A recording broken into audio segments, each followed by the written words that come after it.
Listen, I did a thing. Yes, I did. If you want to know what that is, stay tuned.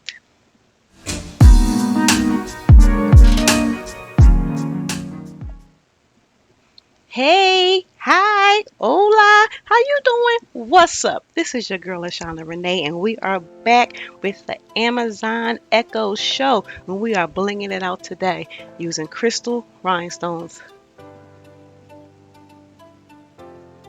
So what I'm about to do right here is paint my outside frame with this metallic acrylic paint, and I'm going to do 3 coats. This is my first coat right here, and my second coat, and my final coat here.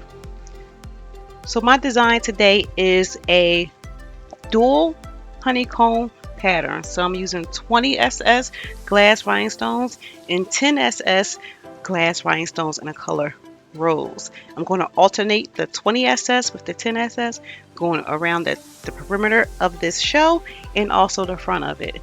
And as you can see here, I am starting my first set, which I'm alternating between 20 SS and 10 SS. And I'm going to go ahead and let you watch this.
So there you have it. We are done with our Echo Show 5. Let me know what you think about it. I think I did okay. Let me know in the comments below. See ya. Bye. Adios. Peace. I'm out.